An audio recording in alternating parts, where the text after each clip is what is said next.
my colleagues, and a comment came back from our folks in grounds and buildings, and in, let me go back now, I guess it's 21.2, letter P, under the section that talks about snow blowers. You specifically allow snow blowers to be used outside of the permitted times to clear sidewalks, walkways, and driveways following a snowstorm. Someone pointed out to me that we've had a series of very dramatic storms outside of winter that didn't involve snow but involved significant damage, destruction to trees. And they suggested that you might want to think of similar language that would permit the use of chainsaws at times of significant, when natural disasters, major storms, because I think we all remember after Hurricane Sandy when there were multiple trees down, some of them causing threat to life and property, that you don't want neighbors, I mean, at times like that, people sometimes are, tensions are running high, to feel like their neighbors shouldn't be out using a chainsaw, trying to get something. It's a suggestion of, not that we want to use chainsaws all the time at late at night, but it might be that you would need to use chainsaws as part of your storm or natural disaster recovery. And that was my only suggestion. Thank you. Which part of it is the P? Chainsaws are under Q, which immediately follows the comment. I'm sorry, it's on page 6 in my Q. Maybe numbering. something about emergencies. Yeah, if you could just... Except during times when storm emergencies call something about safety and emergencies.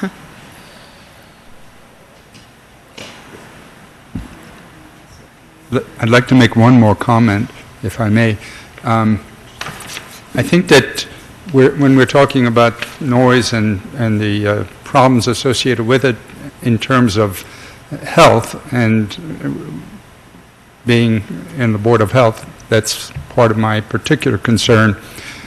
I wanted to emphasize the fact that I don't think we have to be so concerned about the noise exposure of our citizens in the town of Princeton, but I think that what you may want to pay some attention to at some point is protecting the hearing of the people who are employed by the people who run the various construction and other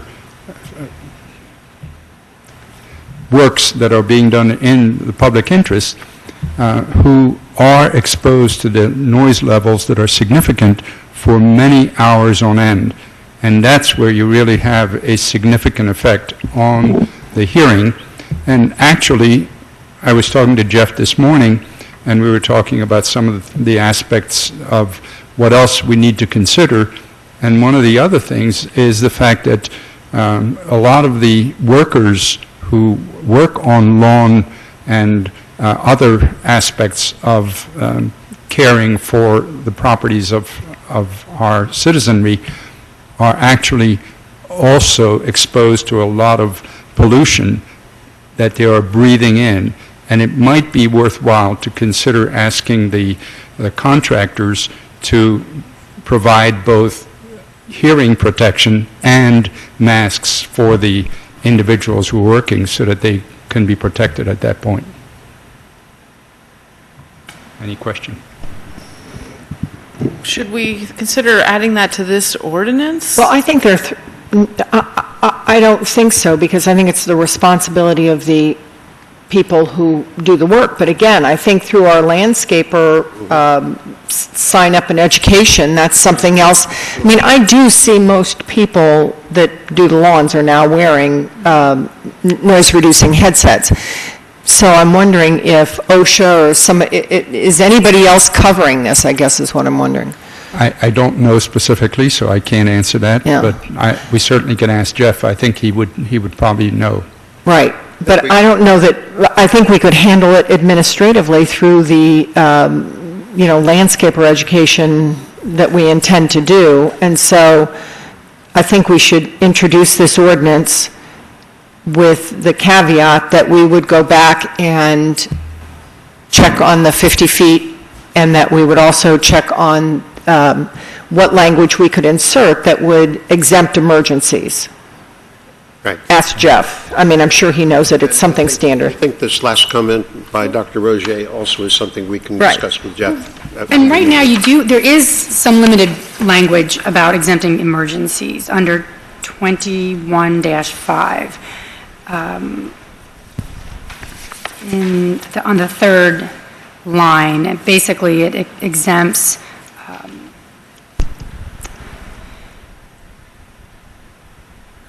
that the provisions of this chapter won't apply to municipal, county, state, or federal government agencies in connection with any emergency. But again, that's limited. What if it's PSC&G that has to come out and use the chainsaw to remove something? Technically, it's not covered. So we could look into potentially expanding that language. I just wanted to add that my colleagues at the university who care for more than 500 acres in publicly accessible roadways would very much like to have the knowledge that they can use machinery if there are trees and things down and they need to move them. Well, I we all think agree that we want to put that we in. agree, We want to put but I the don't exception in. But I think we can go ahead and introduce the ordinance and make a small change at the public hearing, I think. I do, and also because I don't think the intent of this ordinance is to prohibit people. Right. In the case of emergencies, I mean, to Right. say that and to know that that's the intent, and that you may want to consider additional language to clarify that intent, I think that would be reasonable. No, I think we heard that and we agree, but I don't think that rather than haggle over the language, we can double-check those things, and it won't be a substantial. Since we're not adopting it, we're introducing it. Do I And also interpret because that it's- as a motion to introduce the ordinance? Yes, it is. We all want to, we want Second. everyone to be able to cut down trees in storms. I want to destroy them. Motion has been made to introduce the ordinance. It's been seconded. Madam Clerk, would you call the roll, please? Ms. Howard? Yes. Ms. Miller? Yes. Mr. Miller? Yes. Mr. Liverman? Yes. Ms. Butler? Yes. Mr. Simon? Yes. And the public hearing for this ordinance is scheduled for August the 25th, 2014. Thank you. Next ordinance introduction, an ordinance by Princeton concerning recreation and parks and similar public places and amending the code of the Borough of Princeton, New Jersey, 1974, and the code of the Township of Princeton, New Jersey, 1968. And Ms. Maddox, can you take us through this one?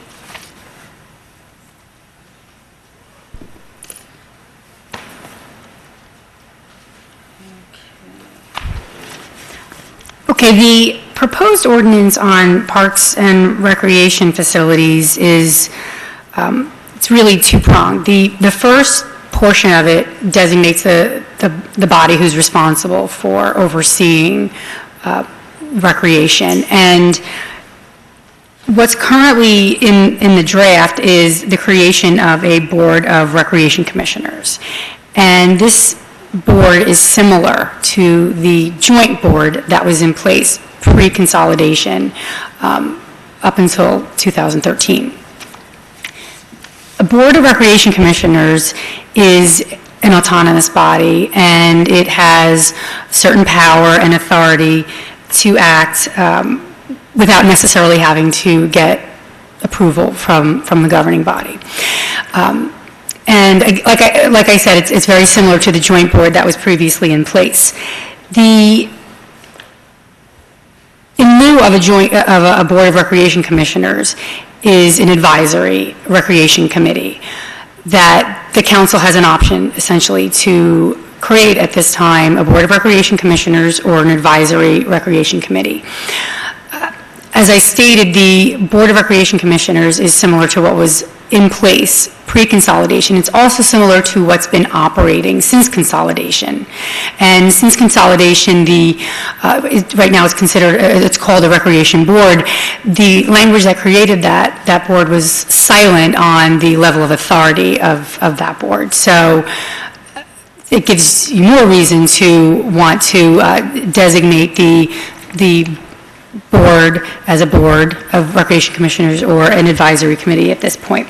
So that, and the authority and the duties and responsibilities are essentially established by state law, but the draft also incorporates a lot of the language and lays out what types of responsibilities the board will have and its involvement with the municipality and also the executive director. One of the significant aspects of the Board of Recreation Commissioners is that it has the authority and responsibility to hire the executive director of the Recreation Department. Whereas an advisory committee would be just advisory, and the governing body would have the responsibility and authority to designate the executive director of the Recreation Department. That's a big distinction between the two. Another very significant aspect of the difference between a Board of Recreation Commissioners and advisory committee is the dedicated fund that I guess I shouldn't call it a dedicated fund. It's a revolving fund. The fund that is in place right now for recreation it's been in place since the 80s, and it's a fund that's maintained by the municipality, but all the money that comes in from program fees comes into that fund, and through that fund, historically the Recreation Board was able to use those monies for a whole host of recreation purposes. It could use them for capital expenses and capital improvements, as well as its operating budget. It could pay employees and that sort of a thing. That would essentially continue under a Board of Recreation Commissioners, because there's a statute that essentially provides for that. With an advisory committee, things would change. You could still have a recreation dedicated fund, but the funds that go into that account from the program fees have to be used for essentially the same programs. You can't use those funds any longer for capital improvements of recreation facilities. So the funding and the allocation will change, and then with an advisory committee, the advisory committee and the Recreation Department will likely look to the council for different budgetary considerations. So the money and where it comes from would change. So that's a pretty big aspect of if there was a change from the Board of Recreation, a board to the advisory committee. But all that being said, to maintain the status quo of what is happening now with the Recreation Committee and the Recreation Board, the recommendation is to formally create a Board of Recreation Commissioners. It's not a significant change. It's not really a big change at all from what has been in place and what is currently in place, really. The bigger change would be to go to an advisory recreation committee. Now, like I said, that's a really big aspect of this ordinance. It's really designating the role of that body, whether it's advisory or autonomous, but that is the decision for the governing body, and it could go either way on that. But we did talk to the recreation director, and we considered the different options, but that was essentially the recommendation from the subcommittee on that issue. I mean, maybe as liaison, Joe can talk about the pros and cons and what. I mean, you felt pretty strongly that we should keep it as a commission, and it seemed I agreed with that. Right. I do think we ought to keep it as a commission. I don't know whether any of you had the opportunity to see the Princeton Packet article of last Friday about the West Windsor pool. And they charge almost twice as much as we charge for our pool. And one of the things that I've been talking to Ben about is, they spend a lot of time thinking about the appropriate rates for the pool. I mean, we really don't want those decisions to have to come to us. They've historically done a very good job. They know what they're doing. They really try to price them at a level that people use the pool. We had our 250,000th visitor. I think that they just do such a nice job. As Lisa said, this really is just codifying what's already going on. The only difference that has occurred in the consolidation is that when Ben was hired, he was hired by the board, the rec board. And, there was a little bit of consternation over that, if you recall, because we really Jack had been there so long that nobody realized or remembered how that took place. At this point, Ben really reports more to the administrator, and, again, if we go, I don't think it's a reason not to have a commission, because I think in practice, we'll still see what's happening, and that may have been the way it always was. I mean, it was operated out of the township, so I don't know, maybe Jack always really reported to Jim Pascal, really. So it doesn't really make any difference except during these periods of transition and hiring. So, and there's some provision for that in the ordinance, because it does require the executive director to consult with the administrator and to report to the administrator, because part of the executive director's responsibility is also overseeing the recreation department, which does employ some permanent employees of the municipality. So there are municipal employees that will, for all intents and purposes, report to the executive director, and then also employees of the Board of Recreation Commissioners who will report to the executive director. And I think that's always how that seems like it's been that way in the past, so it's not a change, and we did make sure we added language to ensure that that's clear. So there will always be that the reporting responsibility, and it's in the ordinance, for the executive director to report to the board and to report to the governing body and the administrator, because of that dual role that he or she will hold. I think the recommendation for an autonomous board was unanimous from the Code Review Committee, and an additional reason that was cited for that was the fact that the Recreation Department has to make many decisions sort of quickly. Right. When there are problems associated with maintenance of the pool, for example, and it would be cumbersome to have to wait for the next council meeting to get action on those decisions. So there are good and valid reasons for continuing to operate in the way we've operated in the past. And another aspect is the payment of the seasonal and Right. the less permanent employees, typically the high school kids and the college kids who work in the programs, the recreation department throughout the summer, they're paid by the board. They're not paid by the municipality. So if there was a shift to an advisory committee, then the governing body would have to approve the payment to those individuals, which is... I'm sorry, I shouldn't have interrupted. No, that's fine. For the permanent employees as opposed to the seasonal employees, is there any difference under state law in terms of how they're considered? Well, not as under the Board of Recreation Commissioners can have its own employees, and then you can also have municipal employees working in the recreation department. But in terms of... Right. But the only employees that can be paid out of the trust, which is under the purview of the Board of Commissioners, are program employees. So if they work on recreation programs, but it can't be administrative staff, fully administrative staff. That's covered under your current fund budget. That's why you see those employees in there. Those are considered the permanent employees. Now, some of them cross over and do program work too, but the summer and temporary or seasonal employees that are hired are all paid for with the program fees. And that's what the law requires because it's dedicated by rider that way. So there wouldn't be a shift either. That would... No, it's done that way. Right, it's been done that way for Right. years, and it would continue under the same mechanism.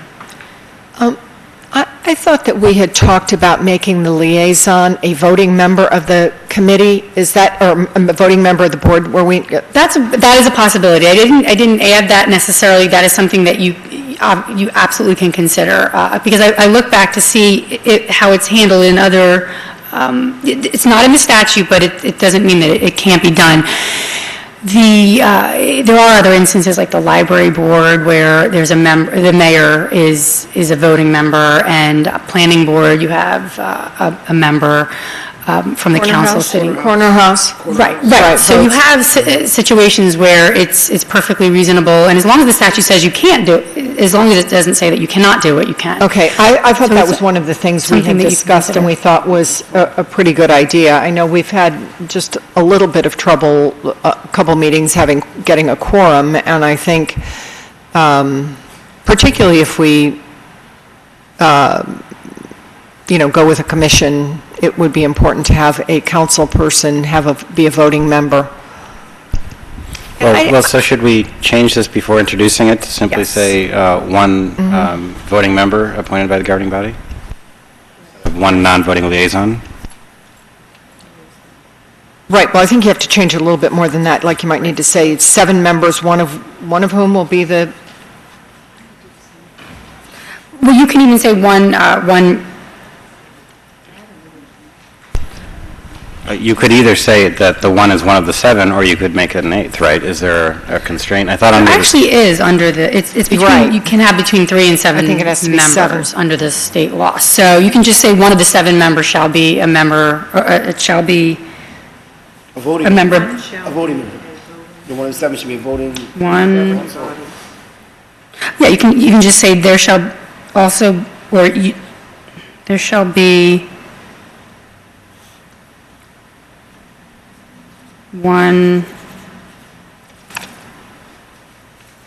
Yeah, you can just add, in the second sentence under 16(1)A, it could be changed to say there shall be one member appointed from the governing body. I don't know if that's the best language, but there is.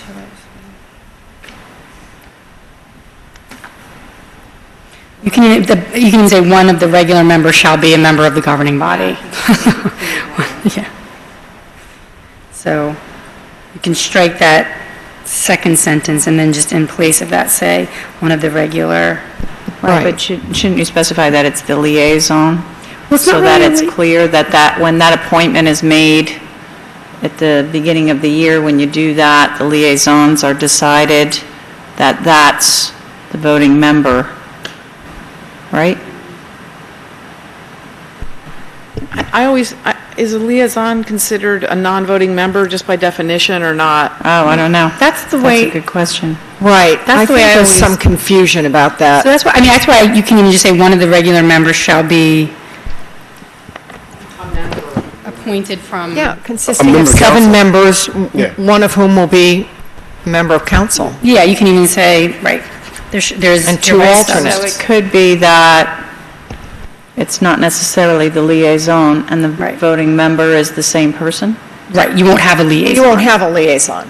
Okay, You'll all right, then that you'll makes be sense. appointed, like you're, Right. You'll like be your the planning board liaison member, you're with not a, Not with a capital L. well, it's like being a planning board member, you're not considered the liaison to the planning board, you're a planning board member. Right.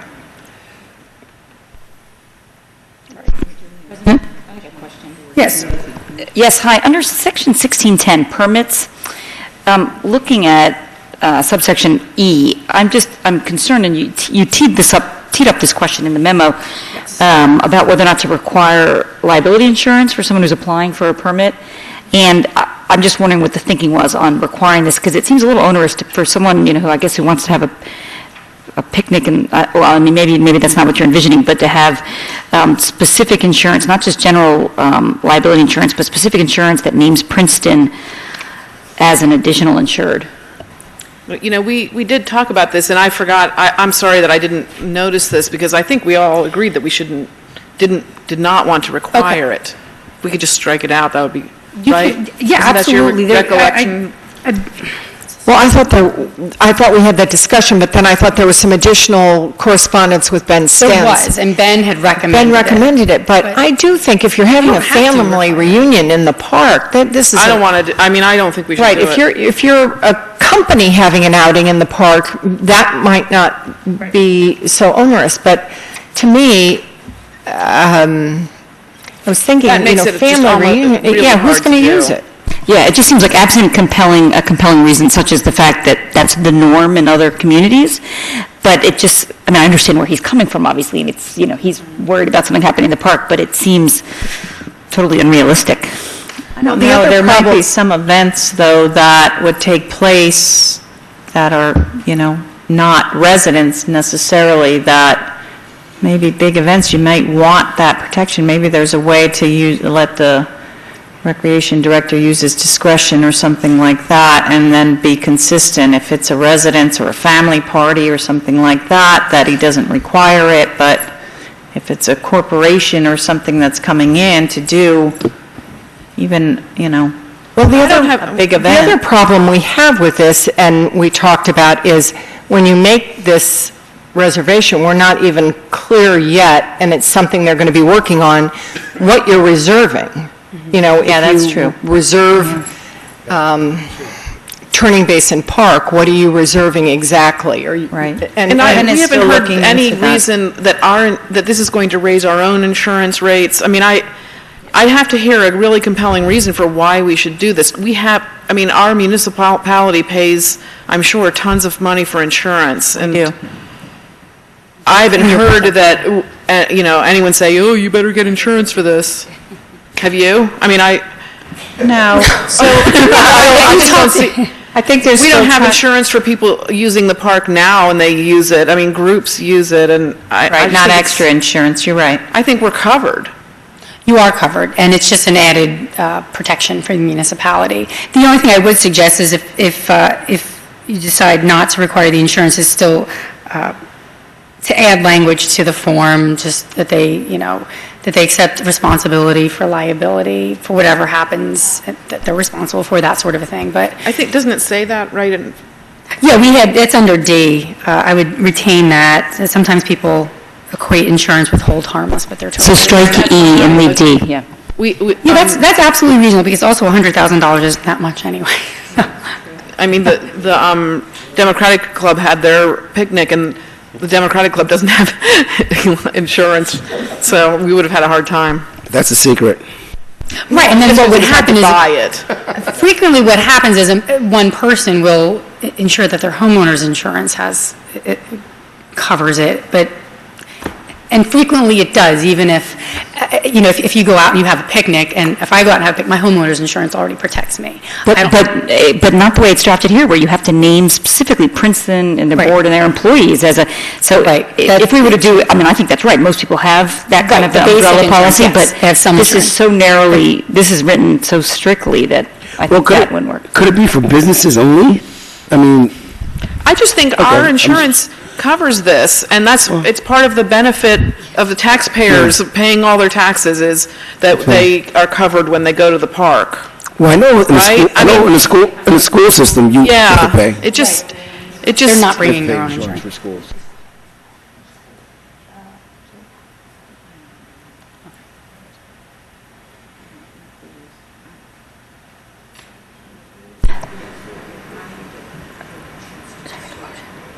I'm ready to make a motion. I think there's been a lot of great work, and I'm comfortable with especially the resolution on governance. Second. I don't, yeah, go ahead. Moved and seconded. Are there questions? I thought there were other questions, policy questions we had not addressed yet. The grills and open flame. The whole idea of a permit requirement, and not even so much, I'm sorry, not the permit requirement, but allowing people to reserve portions of the parks. You don't have to do that. It's not something that the governing body has to allow.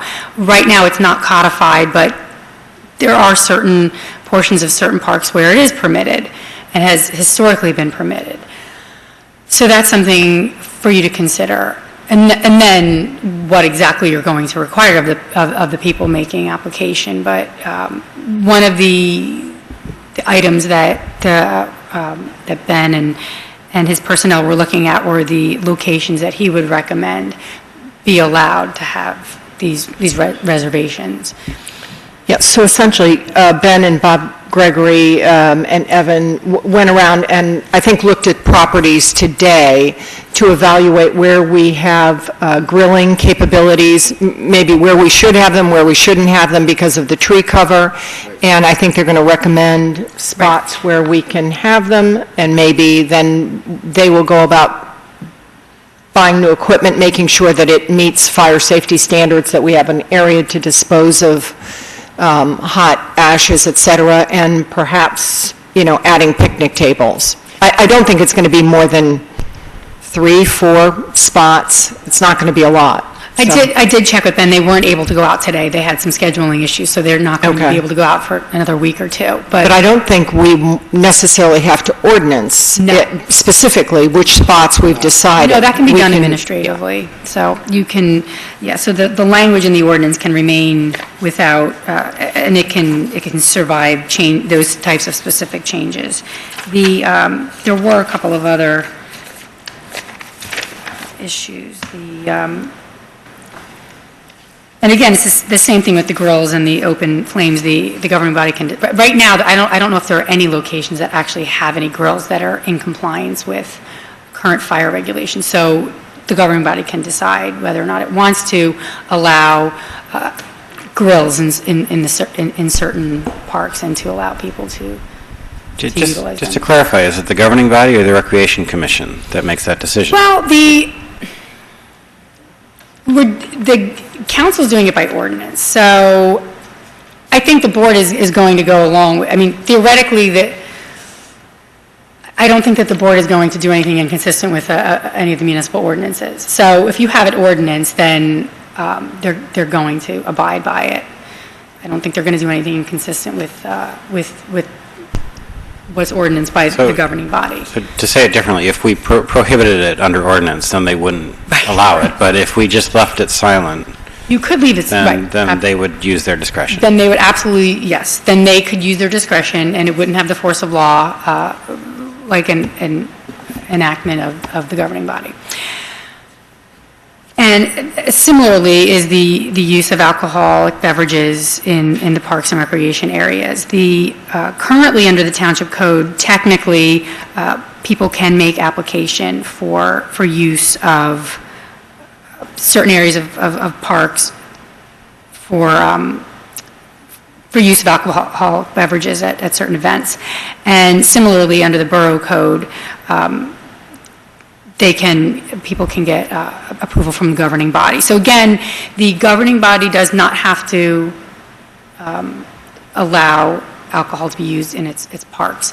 But right now, the language that's included under the proposed ordinance is in keeping with what is in the current township and borough codes, and basically provides that if someone wants to have an event at which alcoholic beverages will be consumed, they have to get approval from the governing body, as well as have to ensure that they have any type of permit that is required by state law from the ABC. Well, so today I was thinking about this event, a Saturday night at Petronella, and if people sort of wanted to go over and picnic and, on blankets and they had a cooler, that's currently not allowed, correct? I don't think so. I think it's not allowed. I think that's I don't think an it's open allowed. container. I don't think I don't think it's allowed. I think they have to get a permit Fortunate. It is. for an event. That would be a nice, Yeah, I know when I worked for the recreation back many years ago, we were asked to look for people that had alcohol drinking and tell them that they couldn't drink in the park, so I'm sure it hasn't changed since then. Right, but then there are certain instances where you may have an event, like at Mountain Lakes that... Well, Mountain Lakes is different. Yeah. Right, because they have a permit in place, but there could be an event. I think we had discussed, as an example, a situation where you may want to utilize a portion of the pool area for an event. Right. And this would enable the municipality to have that type of an event on its property when the governing body approves it and it gets any type of special permits from the state. Then you wouldn't be prohibited outright, but it allows some discretion. I think it seems like a good balance. I mean, even though it might be nice to open up the door to more alcohol use in the parks, probably not something we want to do. I'd agree. I've been hearing from people in the community about it. I have one other, the appointment of the board, it says the mayor upon consultation with the council. When the rest of our boards, commissions, and committees are made by the mayor with the advice and consent of council, in section 16(1)A, I think particularly because of the important role this commission will play, that it seems like with the advice and consent of council, if that's possible, would be appropriate.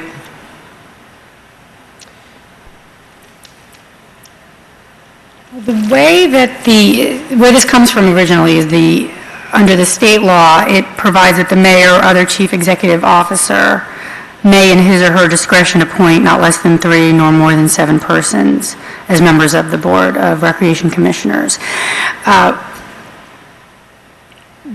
Because the statute doesn't say with the advice and consent of council, like so many other statutes do, that's why it's not included. Because we know may doesn't mean has. May in his or her discretion. Well, if you add with that just means, well,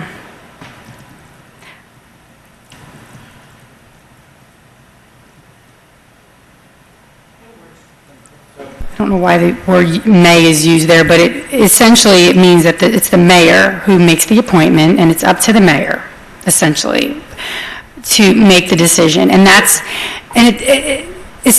unfortunately, the state laws are so inconsistent. When you go from statute to statute, they're written so differently for each appointment and each body and each board.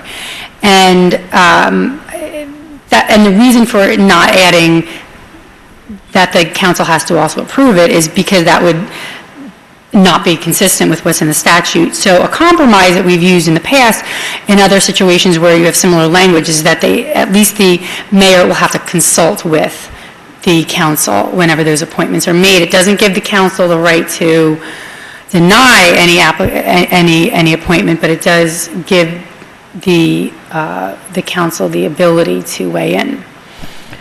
I'm just questioning, I didn't realize that it said may and not shall, because I can understand that what you're saying if the state law said shall, but since it says may, doesn't that mean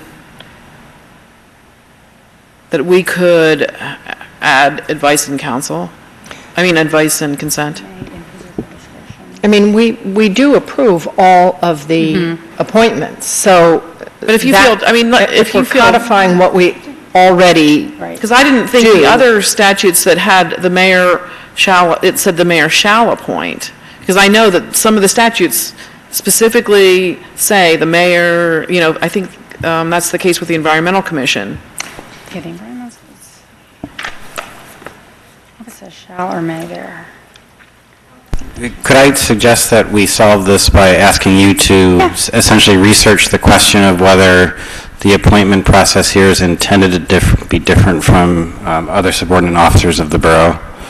The state law has a very clear prescription for subordinate officers, and the simple question is whether or not in this particular statute it was intentionally modified or if the language was simply intended to comply with the form of government. If you could research that, I'd appreciate that. So we don't introduce this, or will it make a difference? I'm okay with introducing it as is. Okay. I think so. I think if we're complying with state law and the way the appointment works, we're not. I don't see this as a substantive change unless. You want to take that as a motion to introduce? We have. That's. Yeah, I had introduced it, and I think Lance had seconded it. Second. Madam Clerk, would you call the roll, please? Ms. Howard? Yes. Ms. Miller? Yes. Mr. Miller? Yes. Mr. Liverman? Yes. Ms. Butler? Yes. Mr. Simon? Yes. Second. All in favor? Aye. Opposed?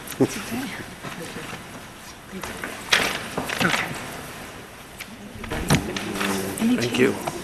On the appointment.